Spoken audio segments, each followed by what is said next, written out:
everyone. Welcome back to an all-new episode of TPR Podcast, where we dive into candid and casual conversations. I'm your host, Kennedy Thomas, and today we have Thomas Brodeur. Good to see you, Kennedy. Good to see you. Good morning, bright and early. Love it. Beautiful day in Atlanta today, so I'm glad to be here. Yes, thank you so much for joining us. And this is an episode that you guys do not want to miss because Tom is one of those people that you need to have in your corner. If you want to get into modeling or into pageantry, into fashion, he is one of those guys to really have the ins and outs. He's the king of strategy. He's a businessman. He has experience in this field overall. So I'm super excited that you're here. I want to hear your insight. Tom has a personality to tell it how it is.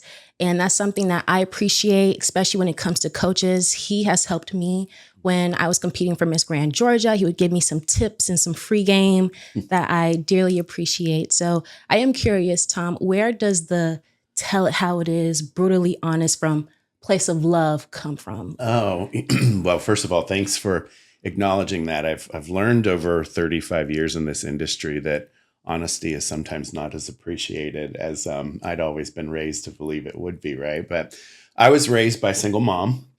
My mother was a sergeant in the Air Force, and tell it like it is, and sort of brutal honesty was just the way I grew up. We didn't have a lot of choice to sort of beat around bushes or try to be too gentle or too soft with life things that happened as I was growing up. But my mother taught me a couple of very important things when I was young. And the first was the golden rule applies in business as it does in real life. Do unto others as you would have them do unto you. And I always try to lead with that. And so kindness is always the core. My intentionality is always from a good place, a constructive place, a place that will help lift and help the other person rise. And then the second thing that she taught me is brutal honesty is the only thing you'll never have to apologize for in the long run. Mm-hmm. And so I love to say that I'm sorry as rarely as possible. Where was an instance where you had to use the brutally honest side of you? Was it at work or a certain highlight in your life? I mean, I think it's just been consistent and throughout. One moment that's probably maybe seminal in my career was I was the chief marketing officer at GoDaddy that helped launch that company and bring it to market. And when we were preparing for the big launch for the company, Super Bowl advertising was one of the strategic levers that we pulled. And the production of our initial commercial wasn't very strong. And it was sort of my neck on the line if it didn't go well. There were millions and millions of dollars invested in that marketing strategy. And so I had to be brutally honest with myself, with my team, with our production crew, and frankly, with the CEO, that it wasn't what we wanted it to be. And what I expected was a lot of backlash. I expected a lot of, we can't have a mistake like that. We can't have anything go sort of other than perfect. And so I was fearful. Frankly, to be completely honest, I was totally afraid that it could affect my job. It could affect anything and everything that my future was hinged on. But I chose honesty. We went back to the drawing board. We struck a few chords, fixed some things, and came out with a Super Bowl commercial that made history and that ultimately wound up putting the company on the map. And I was later recognized by the leadership team for my will to be honest and clear in a moment where I could have looked really, really bad. So how did you transition from the workforce to beauty pageants? So I like to say I don't do pageants for a living. It's truly my passion. My career predominantly over the last 30 years, I'm a brand builder. That's what I do professionally. It's what I have done since the very beginning. I didn't go to school for it. Thought I was going to go to school to become a lawyer. Turned out God had different plans for me. So I went into marketing quite by accident. Ultimately, when you're involved in marketing in a corporate environment, strategy becomes sort of a key component of everything that you do. And then later I wound up doing other things, product development, technology, roadmap design, all of that sort of thing. But for 20 of those years, I spent it in consumer technology, and the most recent 10 years in e-commerce and women's apparel, beauty, fashion, wellness and health products and so forth. But all along, from the time I was a little kid, and I think that's where pageantry is sort of born for any of us who are real fans or involved in this industry in any meaningful way, it starts at childhood. So I was the kid that sat with his mom and watched Miss America, watched Miss USA, watched Miss Universe, all the ones that we normally used to watch on analog linear television. Way back in the olden days when you could set your clock by a certain month, a certain date, a certain time of day, and that's when you were going to watch it. But what wound up starting to be interesting is because my mother was a single parent, my mom would always ask me for input. So how does this outfit look for work? Or do you think that color looks better than this? And sort of almost became an in-house stylist as a little kid. And so I sort of was bit by the bug in that regard. And my mother, of course, is stunningly gorgeous, a lot like your mom. So I was always sort of surrounded by what I thought was really beautiful people doing remarkable things. And so on the pageant side of things, I would just start helping girls in my local community who are getting ready for the local street fair pageant or decided they wanted to throw their hat in the ring for a Miss Teen competition or what have you. And so it started very early as a passion. And then over time, I just became good at helping people sort of organize the way they put themselves together, the way they personally branded themselves. Before we even knew what personal branding was, it was in large part what I was doing. Yeah. And that's interesting, personal branding then versus now, because now it's all social media. And I'm sure all the skills you've been able to acquire now, social media is like the best place for you because you're so well equipped with building your brand outside of social media. Is that about right? Like, yeah, I think you make a really good point. I think, I'm fond of saying to any of the young women that I work with, back when their parents and I were watching beauty competitions and pageants, we were watching them on television. We didn't get to decide if we liked Miss Georgia until we saw her on TV. Okay, I see. And over the last 10 plus years, with social media becoming such a critical part, both of audience development, of fan followership, and certainly of influence in this industry. Now you have to build a brand as a beauty queen, a would-be model, a would-be beauty brand ambassador. You have to be really mindful about how you put yourself together so that there is a cohesive show and tell to the story that you're building and shaping for yourself. And so what naturally I've done in my career in consumer technology and later in e-commerce was just naturally transferable skills into what I do now when I help young women get ready for whatever it is that their dream is that they're pursuing. Ooh, I love that. Sorry, I'm getting fangirling over here because me and Tom, we haven't met in person. We've talked virtually. So it's so awesome putting the voice and the face together and the body together. And you are truly an awesome person to work with. As I said, just being so brutally honest and helpful, not always like money hungry. A lot of coaches are like, you want some tips? Give me some money. Or it's just a really in and out wishy-washy kind of game. And I appreciate that even after I was finished with Miss Grand Georgia, you were still supporting me, even my businesses. So that's something that I truly appreciate. You might hear me talk about that again, but it's definitely lacking in this industry, in the pageant industry. I mean, I think in general terms though, Kennedy, and I think you raise a really good point. If you are a production coach, you need hundreds of girls who are willing to pay you $X, $Y, or $Z for the amount of time that you dedicate towards whatever effort they're working towards.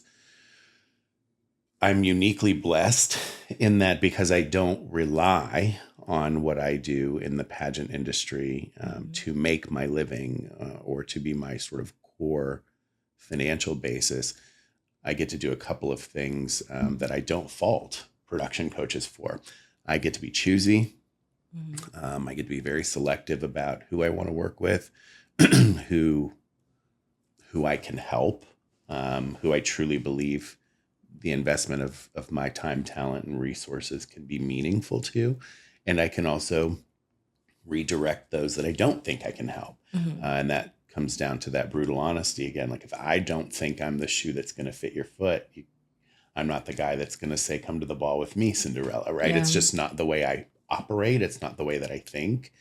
And so I think that's a really important, you talked about it's transactional. This industry is painfully transactional. But for me, I grew up believing that relationships matter and that they should outlive whatever we do in moments of time in our lives. And pageantry is a moment for a lot of women. And I'd like to make sure that whatever they're doing after that, that I've had some sort of helpful influence, shown some good light on, and have helped shape and help them prepare for. And it shows. Thank I've you. been seeing on social media, you guys have 2 #Broder Beauties. Yeah. We'll talk about that because that is, I've always wanted to know, and how you were just talking about, not everyone is a perfect client for me. So how do you, I've seen all of these girls on social media who are Broder Beauties. And I'm just like, how does Tom not only manage all of these girls, but how do you just take someone on, or how do you handle the conversation? Like, look, this isn't going to work out. Maybe I could recommend you someone. Like, how do you handle those conversations? Yeah, I mean, it's a really good point.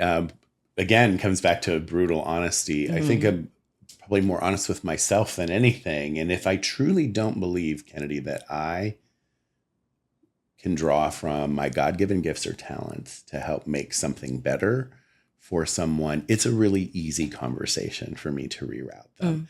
Because fundamentally how I feel about that is that the good thing that they deserve, the right kind of input and feedback that they deserve, they'll get. It's that idea of, if you love it, set it free. And if it's supposed to come back to you and you're supposed to do that work together, it'll come back. And if it isn't supposed to, it won't. But it will find where it's supposed to land. And so I don't really have pain or angst or anxiety over having those kinds of conversations. They're rare, and I'm blessed that they're rare, but they've happened. But as far as how do I choose, for me, it's really about fight and spirit in the woman that I'm talking to. Not just doing it for fun. Like, they really want to do it. Yeah. Like when I have a girl goes, I just decided I wanted to try and do this once to see what I think. And I'm like, oh, no, you can. I'm like, oh, okay. Well, I'm probably not the coach for you. Right. Because you're not the kind of athlete that I'm used to working with. I'm used to working with athletes who recognize that not all things go the way we want. As with anything in life that's worth fighting for, you have to fight for the thing that matters to you in this industry. And sometimes you're fighting multiple things. You're fighting the politics of the industry. You're fighting trends and changes, where we're moving from, an industry that was largely not representative of much other than a certain prototypical packaged kind of good. And now there is enormous diversity and representation. But then I'm always cautious there too, Kennedy, that I don't want my clients to just become another token of representation. I hate tokenism in the worst kind of way. Like, oh, we have a quota. Let's make sure we drop in, fill in the blank, whatever fill in the blank is. So I'm really mindful also of, if you are committed to the sport and you recognize that you're going to step up to plate a lot of times and you're going to get struck out a number of those, and you might walk a couple of those, then it's okay. We can work together. If you think you're going to step up at bat one time, take a swing, and it's going to hit to the fences, and you're not in it, if that doesn't happen, then I'm probably not your guy. Do you ever get overwhelmed with not only managing women over time or the girls over time? Do you also get overwhelmed with just trying to keep up with the trends, just to make sure that my girl is staying relevant? Does that ever get overwhelming for you? I staying on brand. Honestly, no, it doesn't. And I think the reason for that, Kennedy, is I also am a fundamental believer in what the team does and how bringing people together with diverse ideas and thoughts about things also keeps us fresh and keeps us current.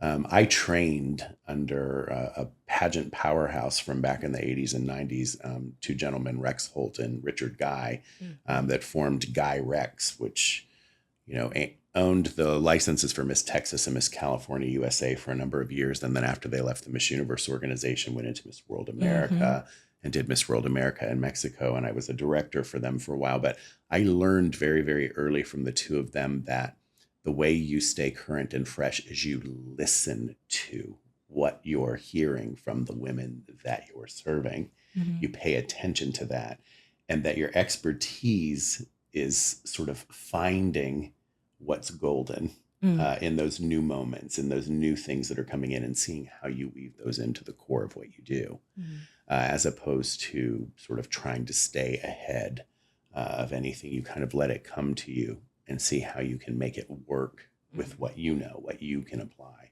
And there are times, honestly, where I'm like, I wonder sometimes. One of my biggest cautions to the women that I work with is don't make social media your second or third full-time job.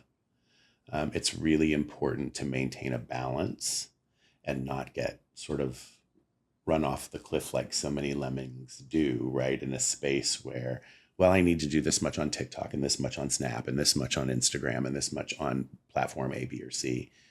My argument always is sort of go where you're most loved. Spend the majority of your time there. Every once in a while, drop a nugget in one of those other areas and see what comes of it for you. But don't really waste your time otherwise. And then really tapping into, on my team, it's a diverse group of people. I have Gen Z all over the place. And then I have, some of us old folks that just know what works, and tales as old as time. There are certain things that just work repeatedly over and over again. All I keep hearing is interview matters from Jimmy. You actually, Tom put me on to Jimmy. And if you know, Jimmy is an excellent interview coach. The team is very clear. Jimmy does this, Tom does this, the other person does this. We all work together. I did want to ask, years ago, you did hashtag beauty is back. That was like maybe 4 years ago or so. Do you still feel like that beauty is back, or has it died down and then it's kind of coming back? It's a great question. So beauty is back was our hashtag for Queen Beauty, right? Which was a beauty competition that I bought the US license for. And then ultimately I wound up with the entire international organization, Queen Beauty Universe. And the whole point of it was a pageant for models. And we were celebrating unapologetically beauty. We weren't in the business of a story girl. We weren't in the business of she who tells the tale most compelling is the one who wins. We were casting women who wanted to be television personalities, entertainers, print models, social media influencers, and so forth. So beauty is back for us back then was really sort of just a very clear line in the sand. What kind of a pageant is it? It's a beauty pageant. It's not a scholarship competition. It's not a women's empowerment effort. Of course, you're going to be powerful. If you're earning money, doing what it is that you love doing, all of those things just sort of were foregone conclusions. As far as do I think beauty has disappeared and it's coming back? Not really. I think with anything, it changes. Beauty standards should evolve over time.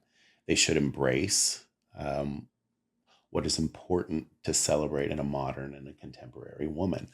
I don't really candidly care if that woman's 18 years old or if she's 88 years old. Whatever is contemporary and whatever is modern and whatever is a standard that she abides by as far as beauty goes is important to celebrate and to showcase.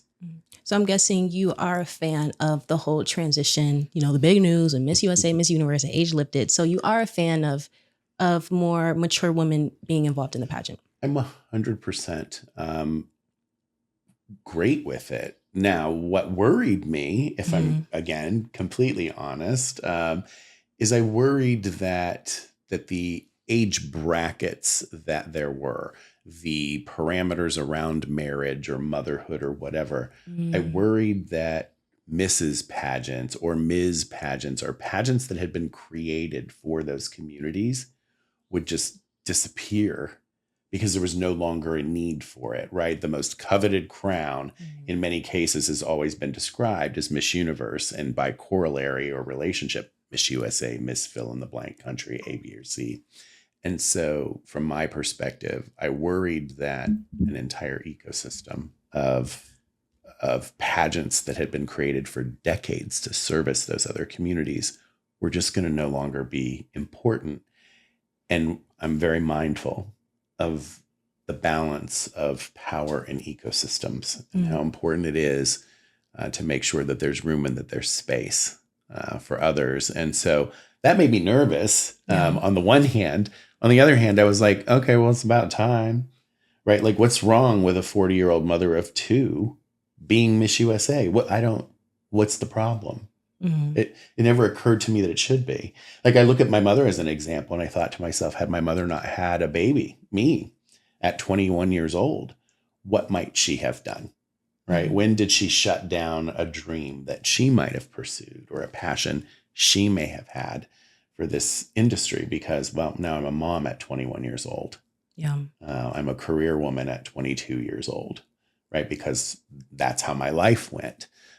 So I love that part of the age restriction being lifted and all of that. And I think just even recently, not a young woman, but a 60-year-old woman just won Miss Buenos Aires, which is a local for, the Miss Argentina Universe pageant. I think that's remarkable. Her first runner-up was a 74-year-old attorney. I'm just like, wow, okay, how times have changed, right? But I think you have to evolve and adapt in order to stay relevant. Tom, what are your thoughts when it comes to a married woman? Like, do you feel that, she has a kid? How is she able to diverge her responsibilities? What is your response to that? Yeah, I think the argument made by some fans in the community is, well, how can a woman who is a wife and mother or a busy career person and mother sort of juggle the responsibilities of a title holder? I think the responsibilities of title holders are evolving too. And so I go back to, why don't we not make arbitrary rules for the women that we're here to support and let those women tell us what they need? Let those women help shape what the roles and responsibilities of a modern day contemporary title holder can be. If she's a mother, if she has other responsibilities. And I've always been perplexed by this argument that, well, she just can't be good at both things. It goes back to this old work-life balance conversation we've had for hundreds of years now. Can a woman do all the things? I don't know about you and your mama, but my mom did all the things all the time. She may have been tired at times. She may have been worn out at times, but she always seemed to figure out how to get it done. And I think we underestimate the power of women, and we take power away from women when we decide what they're capable of doing and capable of balancing. And I'm not for that. I love that response. It's a controversial topic. So Sure. I think that was a great approach. Sure. And I also think that if there is a pregnant or a married woman, maybe the organization can have like childcare, like some fees that they can add towards it. I don't know. That's just something up in the air. Well, all industries have evolved to embrace women with children, to embrace women with more than a responsibility of stay at home and take care of my kids, right? This is a great example. My mother had to choose in 1969 between continuing to advance her career in the U.S. military. She was a sergeant in the Air Force, or being my mom, because in 1969, there was no health care and child care on base. There was no option for my mother to be able to raise me at Hickam Air Force Base in Honolulu, Hawaii, where she was based in the military. So she had to choose to take an honorable discharge from the United States Air Force during the Vietnam War, of all things, where she was climbing the ranks very sharply, very fast, in order to be a mom. But evolution in that industry, in the military has happened. And now there is childcare and daycare and school and all the rest on base for women and men who are raising their children in the military. The same is true now with most Fortune, 1000 companies. There are programs that will allow busy working mothers who are executives to be able to balance the time between being a mom and being a powerhouse in a boardroom. And I think pageantry just has to evolve in order to do the same. So to your exact point, maybe there's, additional funding or there are additional options being made available to busy working mothers, that sort of thing. And before we address the elephant in the room, because since I do have Tom here. I want to take advantage of the opportunity because he does tell it how it is. So before we get into dressing any elephants in the room, I did want to rewind a little bit just for you to showcase more about the services that you offer, especially when it comes to pageantry. I wanted to ask you, what is your approach starting from ground zero when you work with the girl to make sure she's a Broder Beauty? Sure. So Broder Beauties all have to go through a 1 hour consult with me. It's a prerequisite and it's a non-starter. If you can't do that, then we're not going any further than that. And the reason for that, Kennedy, is very simple. It's a bifurcated sort of session where half of what we talk about is really around style, favorite colors, shapes, silhouettes, sizes, things that we like to wear, don't like to wear. That comes into the visual branding component of what I do and the styling component of what I do. The flip side of that session is a little bit deeper dive around the psychology of the young woman that I'm talking to. What is your pageant why, and how is that different from your purpose, your passion, or your platform? How is that different from what your career goals and objectives are? And all of those sort of deeper dive questions that really help me get into the mind and the thought process of the woman that I'm working with really helps shape the personal branding component. So the 4 key areas that I work in are pageant strategy, right? If the front door to the house isn't your way in, let's find a back door, a window, a basement to bust something out of. Whatever we got to do to get you where you want to go, we'll figure that out. The second is personal branding and how important a personal brand is for you to own, and how to separate that from your platform or your pageant purpose or your passion, so that that brand should live with you for the rest of your life, regardless of your pageant journey. Whether you're in a pageant journey for a decade or you're in a pageant journey for a minute, your personal brand matters. The third piece for me is social media curation and strategy, which we talked about earlier, which is how do you really get people engaged and involved in this pageant fan community to get behind you, so that Kennedy is not just a girl competing in a pageant. Kennedy is a front runner. Kennedy is one to watch. Kennedy is one to beat. How do we get the community behind you so that that groundswell begins to lift you on your journey? And then the fourth and final piece is, of course, styling and visual branding. If I had a nickel, Kennedy, for every time I had a girl say, I got my gown, I got my interview outfit, I'm ready to go, I'm like, fantastic. Congratulations. Like, all women I know, you're a brilliant shopper, and styling is totally different. So let's talk about that. And let's reset the clock and start all over and sort of go from a how do you want to cohesively present the show and the tell of you as a young woman competing. So those are the 4 key areas that I work in. I love that. I'm really still hooked on when you were talking about separating the personal brand versus the pageant brand, because a lot of girls, including myself, I found myself identifying with Miss Grand Georgia or Miss Earth Alabama. And even we saw for a while, I keep referring back to Miss USA, is that for a while, the Miss USA account, you couldn't have like the girls' personal stuff, or you couldn't have on the girls' personal Instagram Miss USA stuff. Like they wanted everything on one, but you're saying you need to separate the two because they are 2 very different things. So I'm glad you highlighted that. Yeah, I don't know if that made sense, what I'm trying to say, but separating the two is essential, especially navigating this. Well, I think knowing who you are as a human being is the most important part of this. Becoming someone different because you're competing for a pageant is a kiss of death. And eventually it will catch you. Because eventually you'll walk into a judge's situation in an interview, and a person like me will be sitting there. And that person will dig right to the bottom of your bio and not care about all the cute little words you put on your questionnaire, on the form that you expected us all to ask questions from. And I'll go off script. So I can understand does Kennedy know who Kennedy is? Because I already heard her spew out a bunch of stuff that I've already seen on paperwork. So I know she knows how to memorize things. But number one comment I make to my gals all the time is, your brand has to be something that you can speak in your sleep. Yeah. Because it's real and it's who you are, not what you're trying to portray. This is not choreography to be memorized. These are not lines on a script to deliver for a reality television show.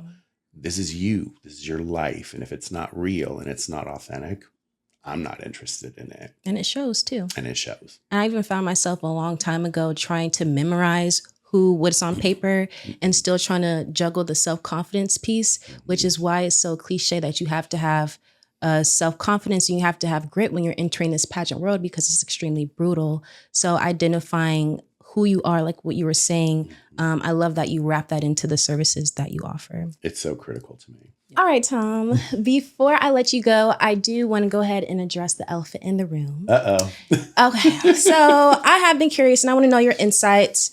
International pageants have always been popping. Philippines, Caribbean countries. Every year, the pageant is always on 10 in terms of people wanting to compete over and over again.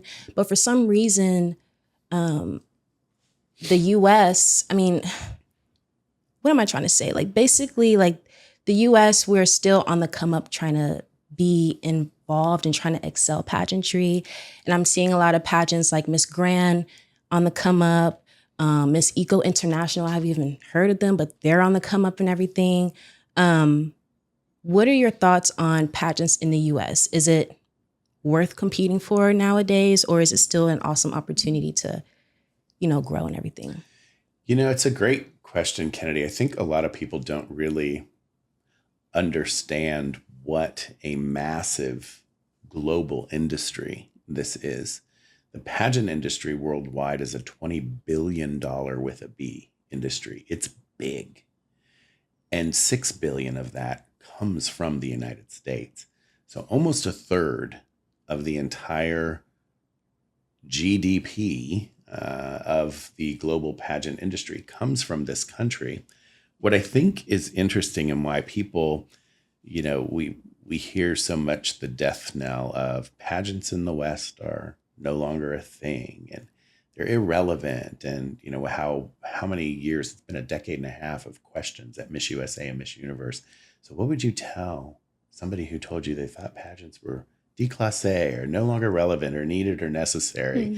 Mm-hmm. I would say follow the money. As a business person, right? The industry is the industry and it's growing at 10 to 12% compound annual growth rate every year. So that $20 billion number goes up, and pro rata and corollary in the US, it goes up. Where I think people have decided in the United States it's a challenged industry is because of how fragmented it is. Also because of how much transition in ownership, some of the important or more important, and leadership also in some of the more important pageant systems in the US, or the more, I don't want to say important, that's not fair, the most notable ones, the ones that people know by name. And so I think the mindset shift has to be more towards where are people consuming their pageant content?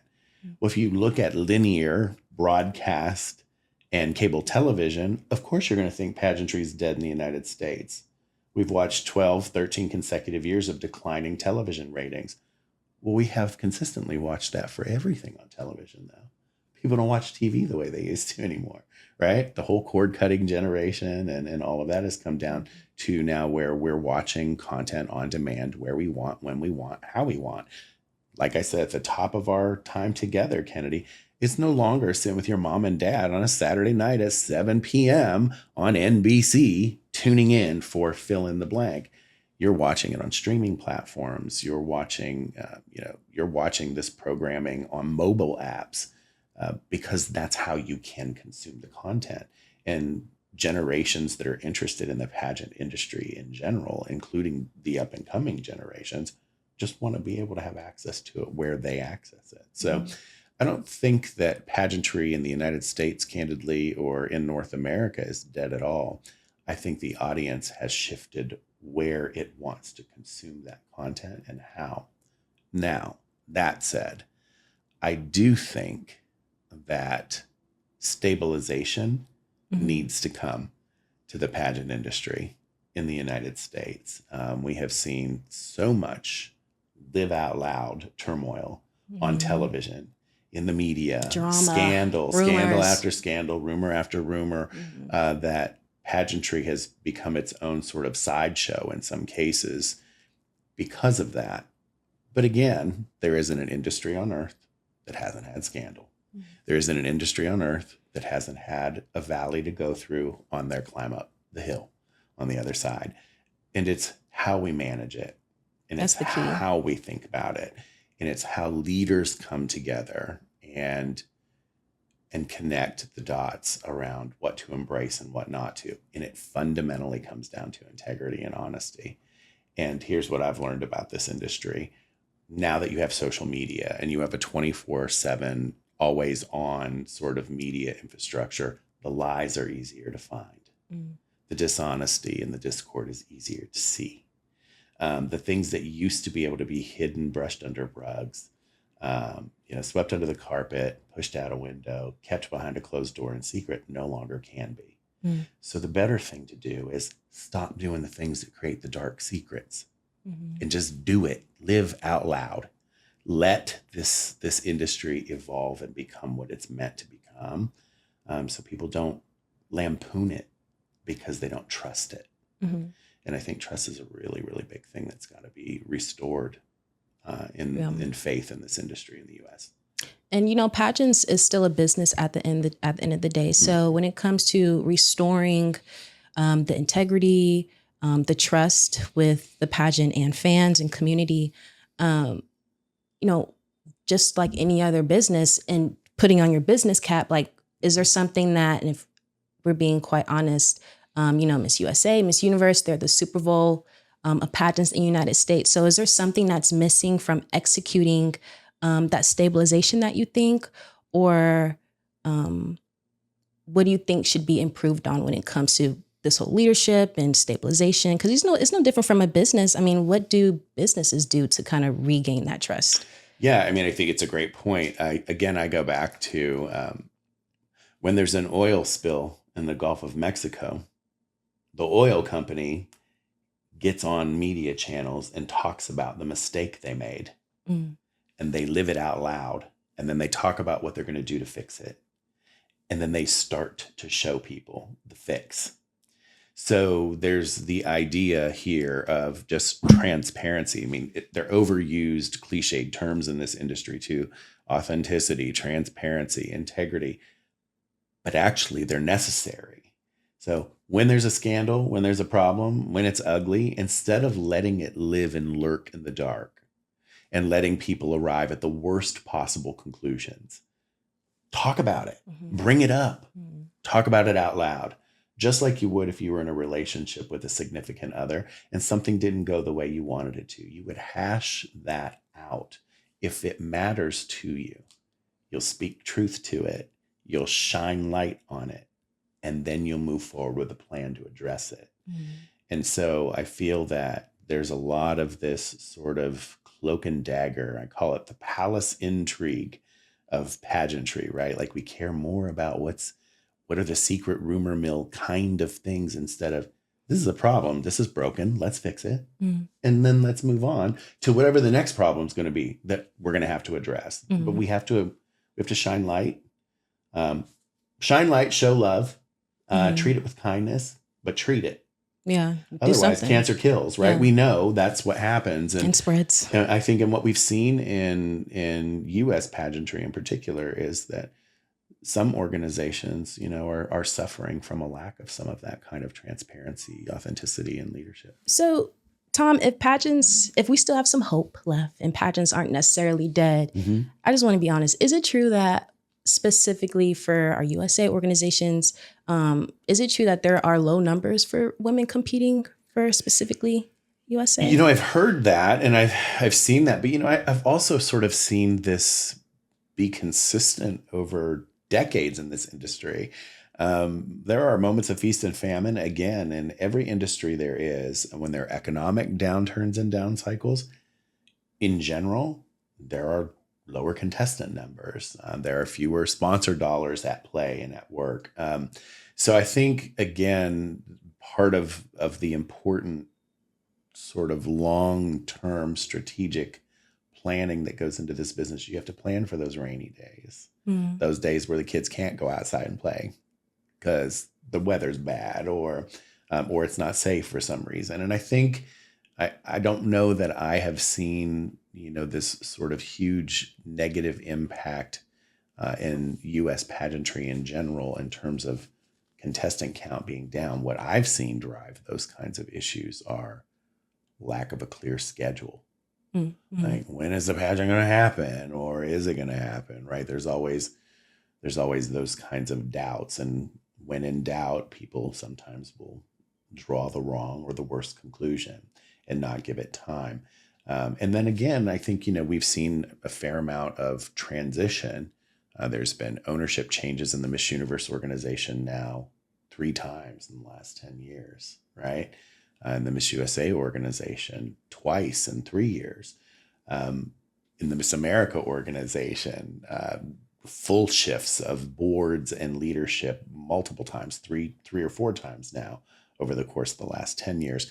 Anytime there's change in a leadership structure in an organization, there's a little bit of a boomerang effect. It takes time to absorb that change, and it takes time to see that change find light. But I think we have to maintain faith that if your intentions are right and are good, and you're a smart business person, that change is weatherable. What's next for you? Next for me, so Broder Beauties is continuing to grow, and I'm really blessed. And it's like I say this to the young women I work with all the time, and I think I've scared a few of them away, but I really do feel like it's a God wink and a God gift for me to have the opportunity to help shape futures and lives in this business, and I'm grateful for that. So that continues to grow. Queen Beauty has pivoted. I took the brand away from producing live events and pageants, and have now licensed it to a very capable team that is in the OTT streaming television business.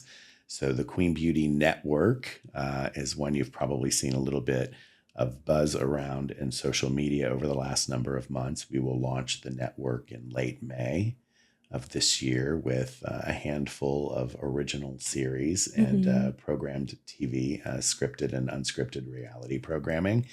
And then probably do a little bit of curated content there for the network as well as we begin to build it. But I'm really excited about it. And I'm excited to see Broder Beauties continue to grow as well. There might be some other little technology surprises in the future too, in the next 12 to 18 months that I think will be fun and interesting to see. Okay, I'm excited. Yeah. Hopefully with Queen Beauty Network, are you guys going to be streaming any pageants anymore? Yeah. I just wish there was a hub to watch all the pageants. Well, and that's the goal. So Queen Beauty, the Queen Beauty Network is really meant to be pageant, beauty, and fashion television. So it's been, 23 years since the Style Network existed. You might remember a TV show called Style with Elsa Clinch. You might remember Cindy Crawford, one of the OG supermodels back in the day, hosting certain shows for MTV and others in the category. So our goal is to bring that back. Yeah. And bring back some of the old content that everybody loves from back in the day. And then again, modernize it, contemporize it, make it fresh, but then create a destination online and otherwise where people can go and consume the content they want in those 3 categories. And how can we follow you? So for me, official Tom with an H, Brodeur, on Instagram. Yep. Dirty trick from my French parents. That's all I wanted to ask. Brodeur, is that French? Is French? Okay, it is cool, French, cool. French Canadian. Yeah. So, so official Tom Broder, broderbeauties.com is another place. And of course, queenbeauty.tv or the Queen Beauty Network on Instagram, all followable. So give us a shout. Yes, please. Come along on the journey. Thank you guys for watching this complete episode. You guys just watched Tom Broder, the professional in this beauty and fashion and pageant industry. Be sure to like, follow, subscribe, comment your favorite part of this episode, and I will see you guys next time. See ya.